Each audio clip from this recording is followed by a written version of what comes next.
Welcoming all our viewers on Thursday's special episode on international affairs. Today is, of course, 21st May. As we proceed to the end of the month, there are so many updates that I want to share on today's program. Before doing so, let me introduce my panel here in the studio. I have Barrister M. Sarwar Hussain, who is, of course, experienced military veteran as well as a politician who serves in Bangladesh. I welcome you on to the program. Thank you. I'm happy to see you here today. Alongside, I will have our geopolitical correspondent, Norman Floyd Barnes, joining us on this broadcast from Washington, District of Columbia. I want to begin the discussion here in the studio with some of the comments made by the notorious President of the United States of America.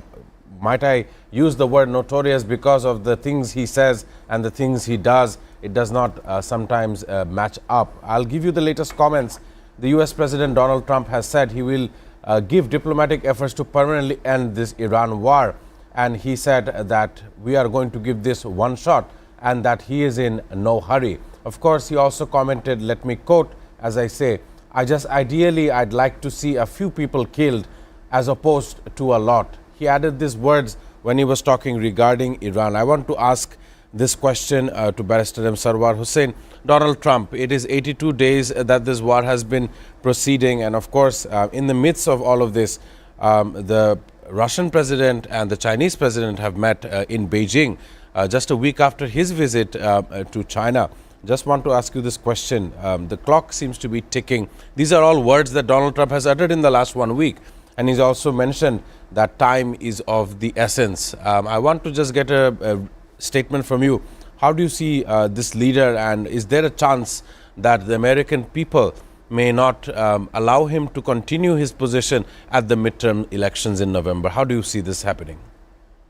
Yeah, well, we have said time and again that President Donald Trump actually has destroyed the international laws and international systems. So he does not care what is happening. And he has commented that he does not care about the economics of America. So what he cares business, the armament, the war arsenal, all those, and a hooliganism. What he is doing is absolutely destroying the international system. Now, one conception has come that by this war, who has won? This is China and Russia. So virtually it has been proved. How? That Trump has to run to China to have a meeting to end the war on Iran. And after his visit, just after 7 days, Putin has also arrived in Beijing. So you see, by this war, China has emerged in forefront. So all the world leaders now coming to China to negotiate and for the stability of the world. And President Trump number of times has given ultimatum that the Iran will be wiped out from the civilization. We give you 7 days time, 24 hours time. So this is a nonsense. A leader.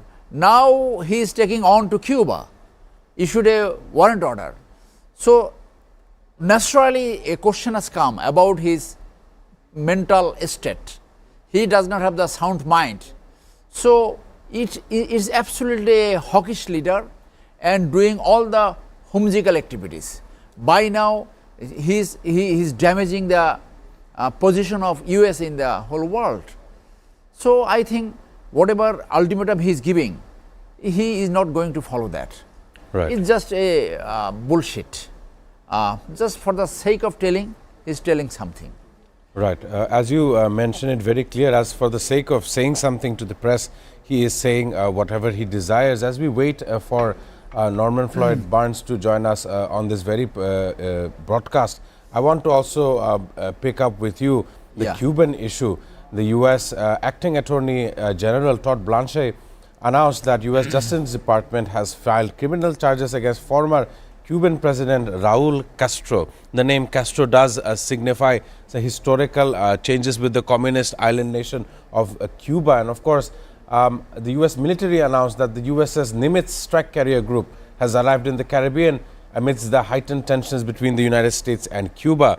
We know for a fact that the Cuban people have to live off the sunlight. That is because when the sun sets in the ocean, they go into a complete blackout, and that is the real life situation, far worse than what we face here in Bangladesh. At least we do have electricity here, but if compared to Cuba, they are suffering far worse conditions, in which some media report says that only 4 hours of electricity is given to the residences, while the rest 20 hours they are suffering in a blackout. I want to get a comment from you before we can understand how this is going to unfold. Is Cuba going to be the next warlike confrontation that the US has? Yeah, that he has declared before a month.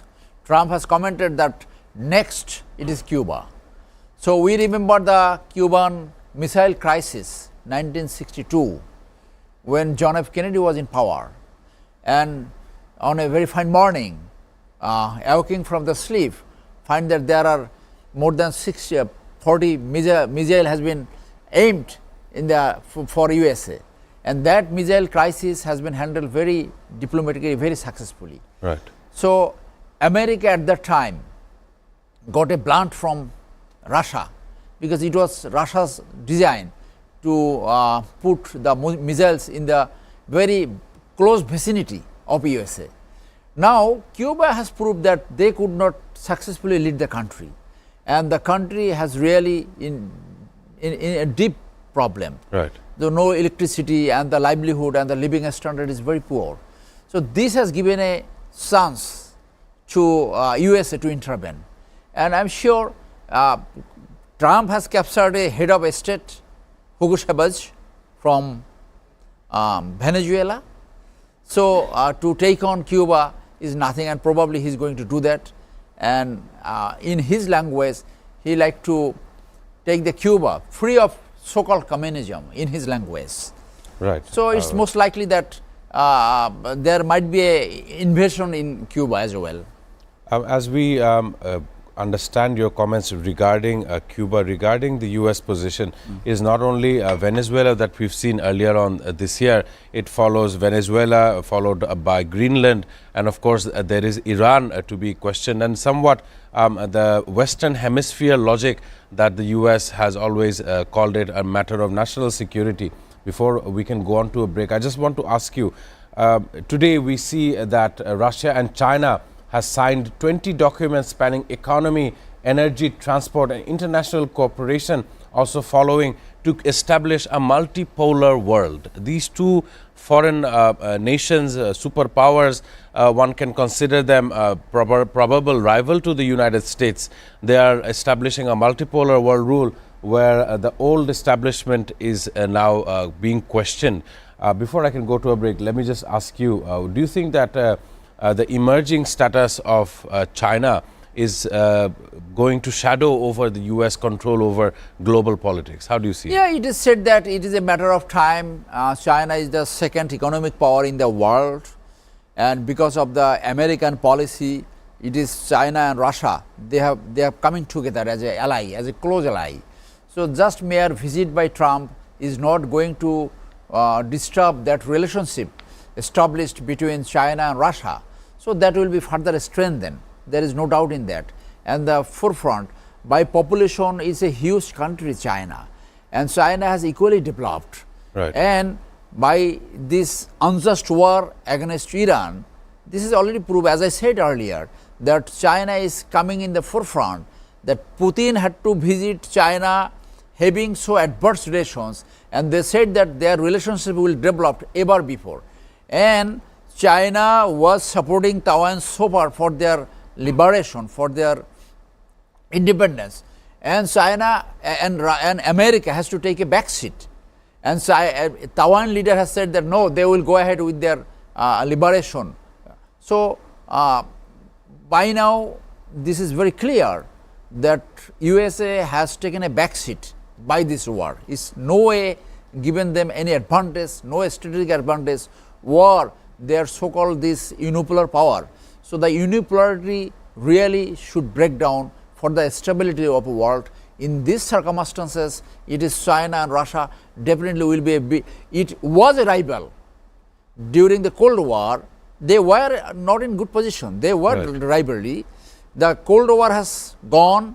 Now the new Cold War has begun.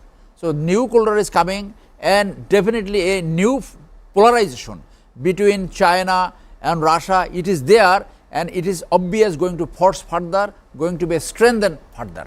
Right, and as excellent statements made by Barrister Sarwar Hussain regarding China, regarding Russia, and the friendship that the two nations has. Of course, there, as according to the news, there is increased tensions inside Japan, who is actively an American ally in the region. It announces that it sees the Chinese-Russian friendships very closely, as both the nations have close proximity to the mainland waters of Japan. Interesting updates and communications discussions happening here in the studio. It's time to take a commercial break. Afterwards, we see how the world order is changing at the very second. Ladies and gentlemen, it's time to take a commercial break. Do stay tuned on International Affairs.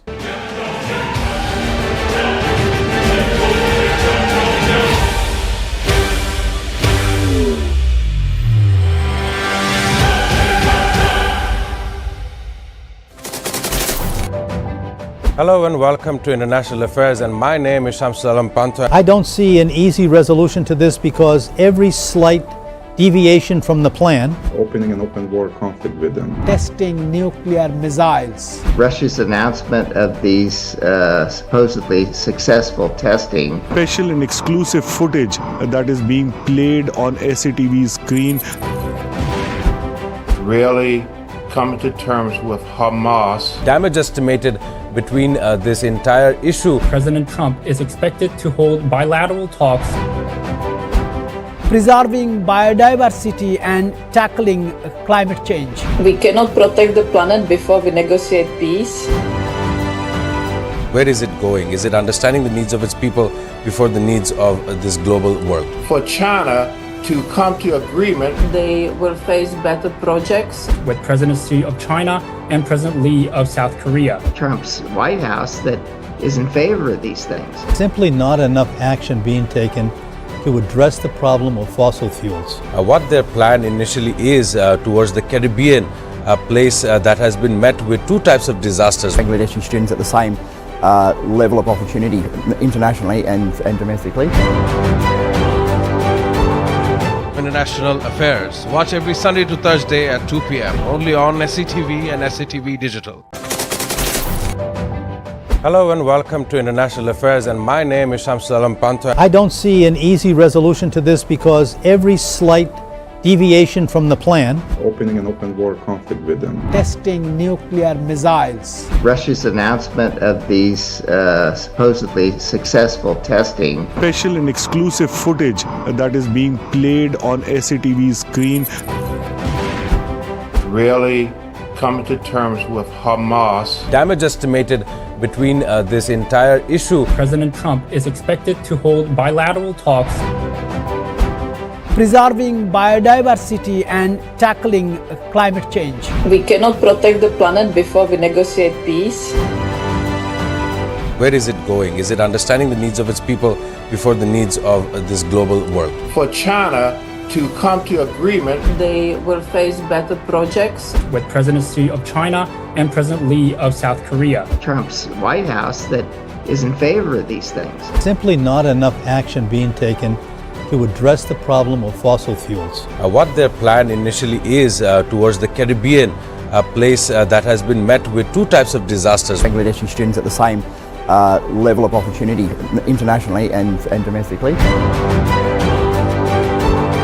International Affairs. Watch every Sunday to Thursday at 2 p.m. only on SATV and SATV Digital.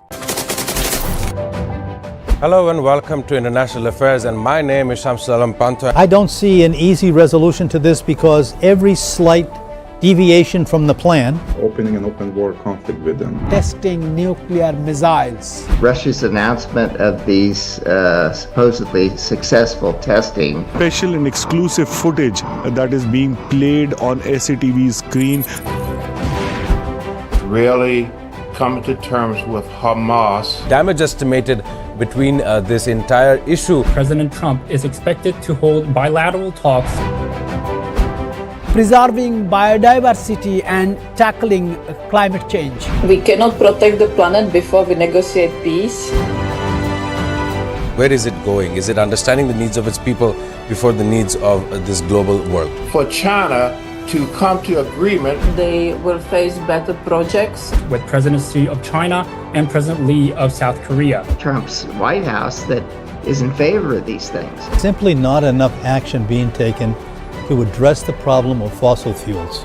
What their plan initially is towards the Caribbean, a place that has been met with two types of disasters. Bangladeshi students at the same level of opportunity internationally and domestically. International Affairs. Watch every Sunday to Thursday at 2 p.m. only on SATV and SATV Digital. Hello and welcome to International Affairs, and my name is Shamsul Alam Panta. I don't see an easy resolution to this because every slight deviation from the plan Opening an open war conflict with them. Testing nuclear missiles. Russia's announcement of these supposedly successful testing. Special and exclusive footage that is being played on SATV's screen.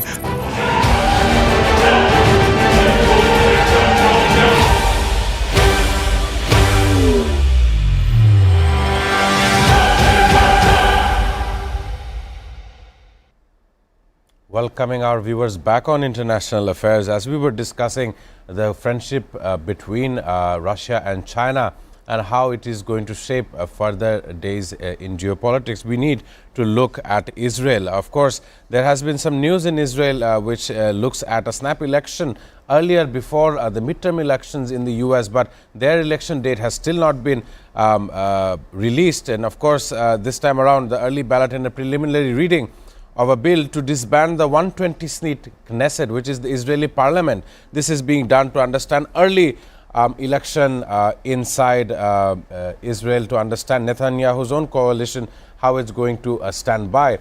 I want to ask regarding this very situation with Barrister M. Sarwar Hussain in the studio. Shimon Ricklin, an anchor for the right-wing Israeli Channel 14, blurted out apparent confidential plans about a renewed attack on Tehran as Israel is very pursuant, and had a very strange phone call, the leaders of Israel and US President Donald Trump just last Tuesday, 2 days ago, on what would be the possible attack plans on Iran. While as we see General Field Marshal Asim Munir, who has traveled to Tehran to understand the Iranian viewpoint. Just to get a comment from you, Israel, the land that has been taken from the Palestinians is now considered someone who has taken part in genocide in Gaza, has broken international waterway norms and rules while taking in the Sumud flotilla members. And now, as I hear, Turkey is actively trying to get them repatriated to their homelands as a third country. So, given back Israel and its multiple violations over the several months and years, as we've seen, spanning from 2023, I want to get your comment on how you felt about Israel. There are much more updates regarding Israel. I will also bring it on to the table. How do you see Israel and its position in the world? Yeah, we always said that Israel is an outpost of USA, and Netanyahu himself is a war criminal. An international warrant order is against him, and America is protecting these war criminals who committed heinous crimes against humanity. It is the boil of the whole world. Everybody knows that it is the Muslims' land which has been taken over by the Jewish, and we know this Balfour Treaty. By this Balfour Treaty, a permanent conflictual situation has been arisen in the Middle East, and war against Iran, and we know that Netanyahu has used America for their war against Iran. The Trump has become the stooges of Netanyahu. Netanyahu has his own problem with the domestic politics, and by this war sometimes against Gaza, now on Iran, now he's surviving politically. So, from his point of view, he thinks that if there is an early election, might be that he will again come back to power. So, there will be a continuous plan by Israel to attack on Iran. It was his 40 years dream. And this dream has come true only this time when another hawkish leader, the nonsense Trump, has come to power. Right.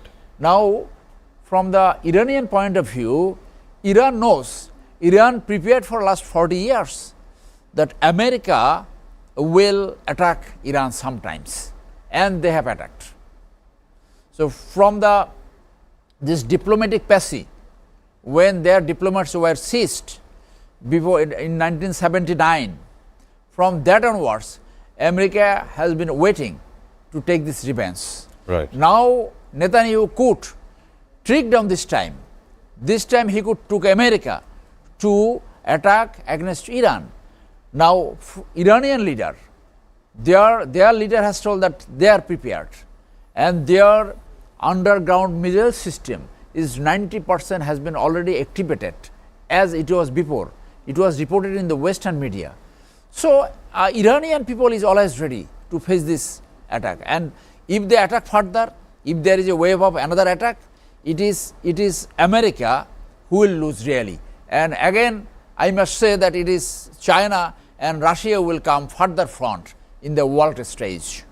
Right. Very important remarks by Barrister M. Sarwar Hossain. You are correct in stating that Iran is rebuilding its military industrial bases faster than expected. According to the US intel, much of its strike pattern included drones that helped take down various infrastructure, various assets that belong to the US personnel. I want to follow up regarding this. There is a story that I want to add on, the supply chain of weaponry and how far allied nations would be helping Israel. Several shipments of military-grade steel from India to Israel have been identified, traced by international activist networks, which include the RL Steel and Energy Limited based in Aurangabad, India.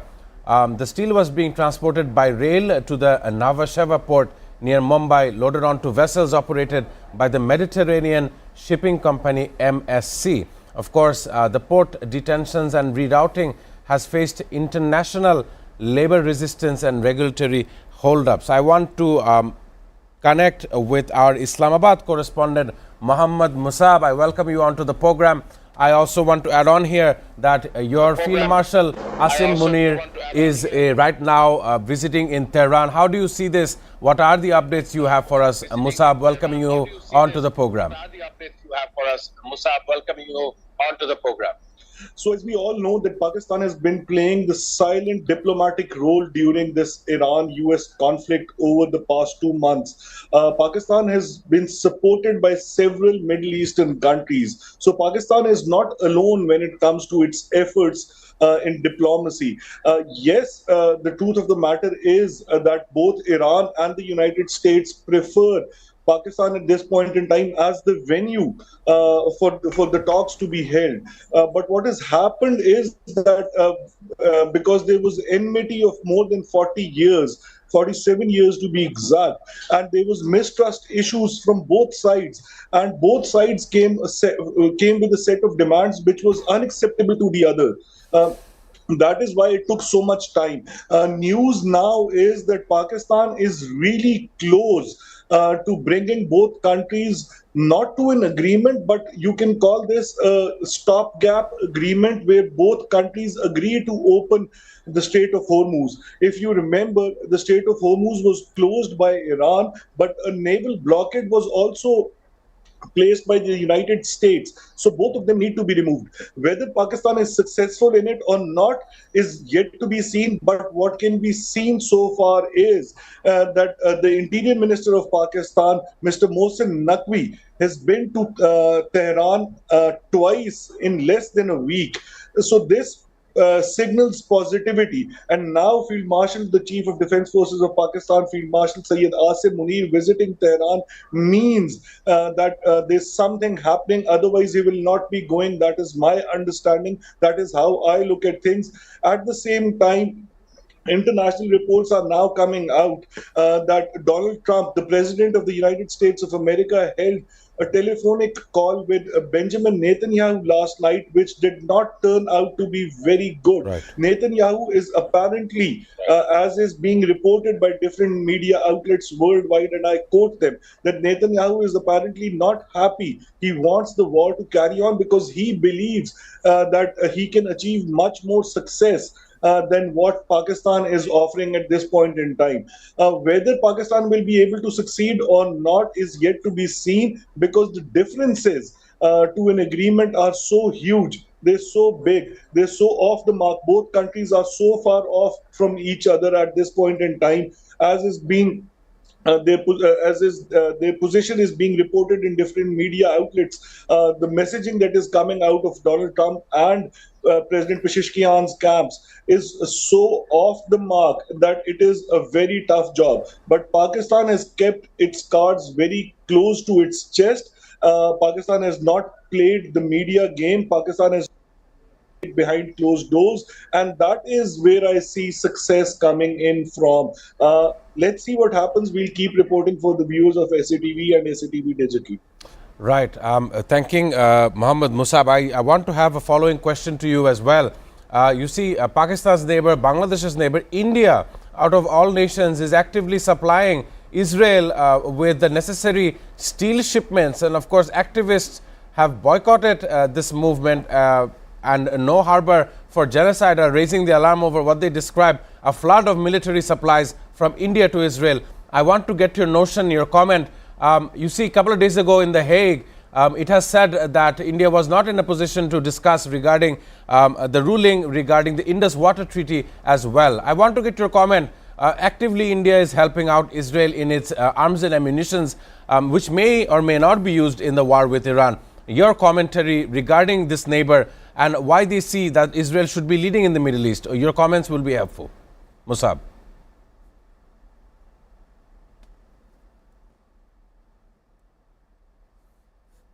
Since their independence, have always had enmity between them. There have been smaller periods where they've come together. Diplomacy has taken its due course. But if we look at the larger picture, there's again a lot of mistrust between India and Pakistan.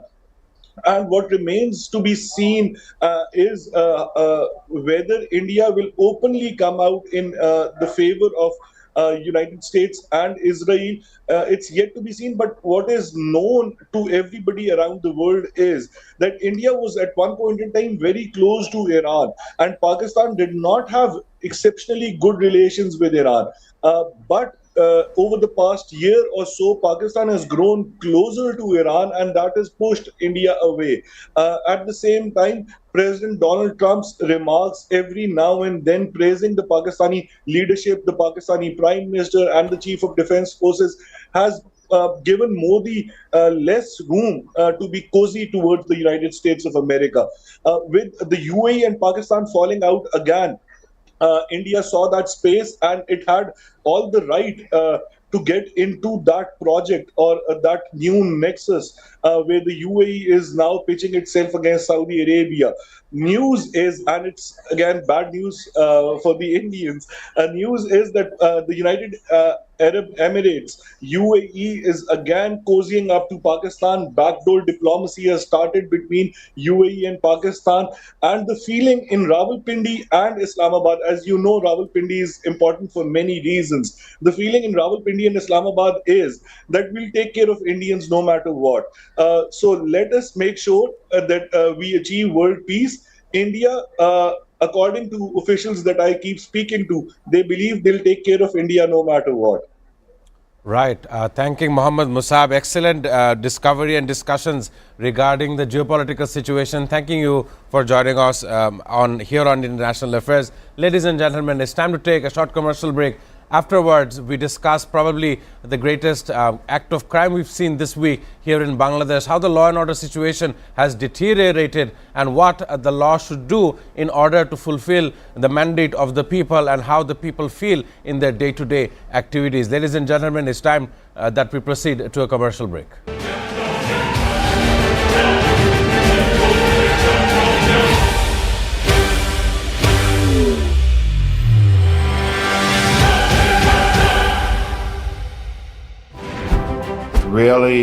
coming to terms with Hamas. Damage estimated between this entire issue. President Trump is expected to hold bilateral talks. Preserving biodiversity and tackling climate change. We cannot protect the planet before we negotiate peace. Where is it going? Is it understanding the needs of its people before the needs of this global world? For China to come to agreement, They will face better projects. With President Xi of China and President Lee of South Korea. Trump's White House that is in favor of these things. Simply not enough action being taken to address the problem of fossil fuels. What their plan initially is towards the Caribbean, a place that has been met with two types of disasters. Bangladeshi students at the same level of opportunity internationally and domestically. International Affairs. Watch every Sunday to Thursday at 2 p.m. only on SATV and SATV Digital. Hello and welcome to International Affairs, and my name is Shamsul Alam Pantha. I don't see an easy resolution to this because every slight deviation from the plan Opening an open war conflict with them. Testing nuclear missiles. Russia's announcement of these supposedly successful testing. Special and exclusive footage that is being played on SATV's screen. really coming to terms with Hamas. Damage estimated between this entire issue. President Trump is expected to hold bilateral talks. Preserving biodiversity and tackling climate change. We cannot protect the planet before we negotiate peace. Where is it going? Is it understanding the needs of its people before the needs of this global world? For China to come to agreement, They will face better projects. With President Xi of China and President Lee of South Korea. Trump's White House that is in favor of these things. Simply not enough action being taken to address the problem of fossil fuels. What their plan initially is towards the Caribbean, a place that has been met with two types of disasters. Bangladeshi students at the same level of opportunity internationally and domestically. International Affairs. Watch every Sunday to Thursday at 2 p.m. only on SATV and SATV Digital. Hello and welcome to International Affairs, and my name is Shamsul Alam Pantha. I don't see an easy resolution to this because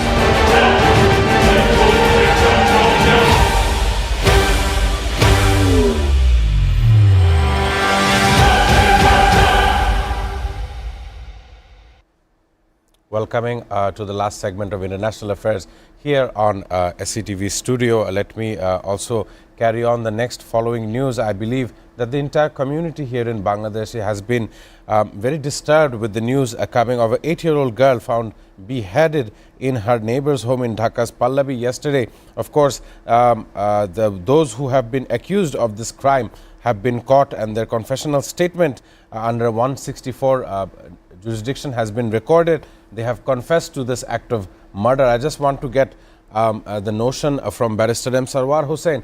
The Law Ministry has stated that in 1 week duration, the police must send their probe documents in what they have found. I want to ask Barrister M. Sarwar Hussain, you are a barrister, member of law, someone who upholds the law as it sees fit. I want to understand from you why we must wait 1 week when those who have been accused have committed to their murder, have pleaded guilty on their own terms.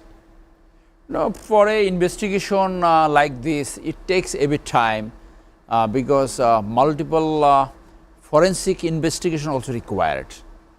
Here in this case, a DNA test also will be required. Apparently, it is an admitted case, but admission by the accused is on part of the case only. Only by admission of a case, nobody can be convicted, only simply basing on 164 statement. Right. So, the prosecution is under obligation to prove it beyond reasonable doubt. For that reason, the forensic reports will be required, the autopsy report, this DNA report for investigation. Usually in Bangladesh, this type of investigation is very slow, it takes a lot of time. You know one killing of Shagor Runi. Right, This and couple it killing has not been last- decided. It is the investigation is not yet finished, and 120 times has been taken. By now 12 years has gone. So if the government, if the police can finish it within 7 days, it will be a new standard for investigation of sensational case like this. It Right. is a brutal killing, and something has to be done with the social education. Why a person should rape and kill a young girl of 10 years? So probably our social education is not correct. Why this type of animal live in the name of human being living in the society who can really rape and kill a young girl of 10 years of age? So Right. this is a great concern for the social scientists as well, for the education system. And I think a research to be carried out why this killer has killed, what was in his mind, what happened, why he had to kill.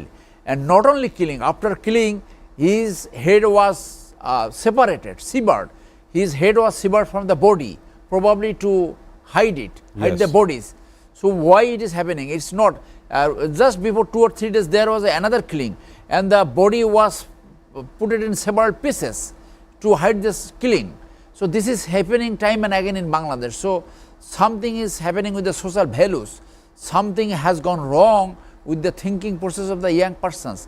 So our social scientists should carry out a research, and new chapter, new values should be added in the education so that this type of brutal killing can be avoided. Excellent remarks from Barrister M. Sarwar Hussain regarding this issue.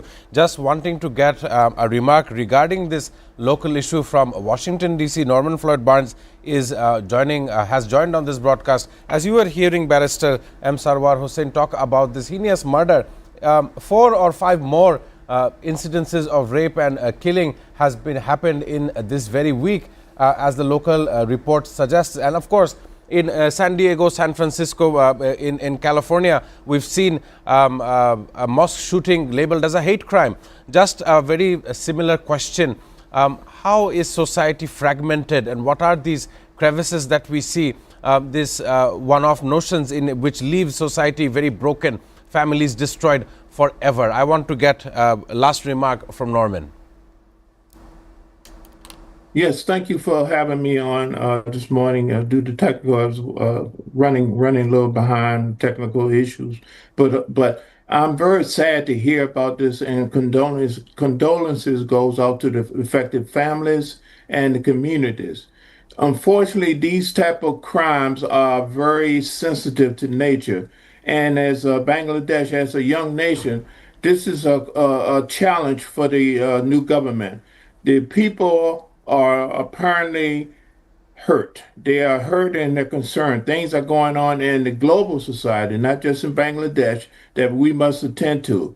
It's important that the government create a situation where they're communicating with the people in the community, tell them exactly what's going on, and create a atmosphere of calm. Right now is not a good time for something like this to happen. This heinous crime, a beheading of a 10-year-old, is something that is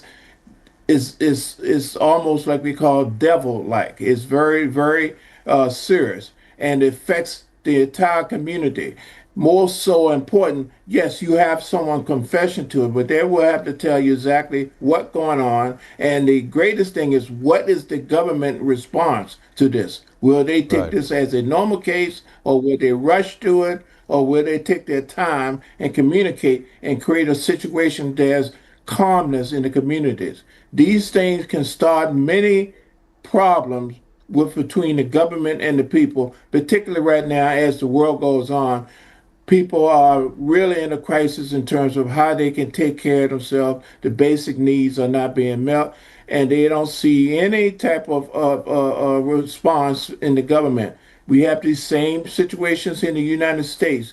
We have situation in the UK. Governments are now concerned about exactly the people. The people are very concerned about how the government is taking care of their quality of life. And this is maybe an issue going on there. We don't know yet, but we need to wait and not rush to a quick solution. The community is hurting. The families are hurting. The community wants to know exactly what's going on. We need to basically take a time right now to calm things down and let people know that they are being protected by the government, which they so dependent on, and particularly in Bangladesh with this new government. They need to let the people know that they are being protected and they are being addressing their needs.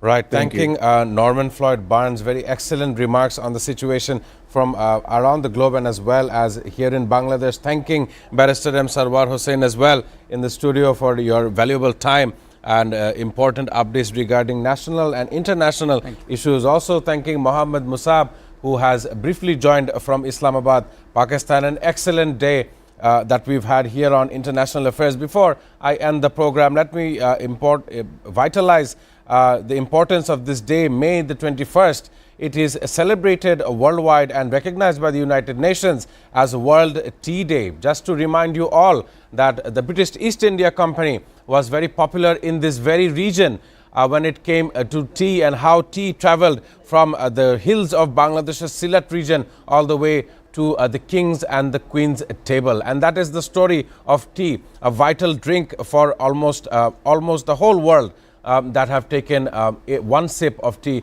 in their lifetimes. With that being said, it is a time to sign off on International Affairs. I shall see you all on next Sunday's program.